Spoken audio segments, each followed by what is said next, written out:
मोगाच्या भाव भयणीनो, आयची पवित्र पुस्तकांतली वाचपां आमकां उगडास कोत्ता की आमचो भावाट कठीण परिस्थितीन आमी पोलचोडूंक जाय. एकदां अशें एक वादळ जाल्लें आनी सगळींच लायटी बीन गेल्ल्यो आनी त्या वेळार एक जाणटे अस्तोरीन आपल्या घरान एक वात पेटयली आनी जनेलाचेर दवरली आनी सगल्याकूच काडूक आसलो.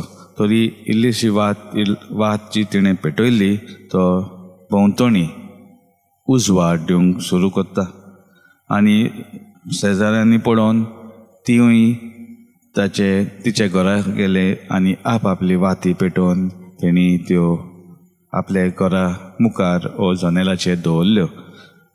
अशें करून सगल्याकूच उजवाड जालो हे वाती वरवीं. अशें न्हय की तिणें वात दवरली म्हणून आनी दुसरो कोण घेवंक गेलो उजवाड, तिजो उजवाड उणो जालो ना, दुसऱ्यांकूय उजवाड फावो जालो. आमी पळयता पयले वाचपान कशे भाशेन ही विधवा बायल भावाट आनी विस्वास दवरता. जी उतरां एलिजान तिका सांगलें, पयलें जें कितें करता तें म्हाका हाडून दी, उंडो म्हाका हाडून दी आनी मागीर तुमचें पासत कोर आनी खा. हो भावाट आनी विस्वास दवरलो आनी तिजें जिवीत उजवाड आयलें. तशेंच शुभ वर्तमानान जेजू आमकां उगडास कोत्ता, तुमी जावन आसा पृथ्वीचें मीठ तशेंच संवसाराचो उजवाड. आमकां जण एकल्याक जेजून आपलो उजवाड दिलोलो आसा आनी आमकां उजवाडाची भुरगीं केलोलीं आसा. तो आयज आमकां आमंत्रण दिता, जो उजवाड आमकां दिलोलो आसा तो हेरांक दिवंक जाय.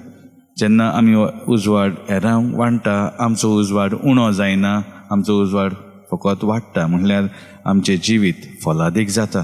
तर मागुया ह्या मिसा बलिदानान जी दानां देवान आमचेर भेटयलेलीं आसा, जे तालेंत ताणें आमकां दिलोलें आसा, ही सगळीं आमी देवाक महिमा हाडूंक वाखाणणी हाडूंक वावरूंक आनी तशेंच करता आसतना हे संवसारान जियेता आसतना हेरांकूय आमच्या उतरांनी आमच्या कोन्यांनी देवाशी ओडून हाडूंक वावरूंक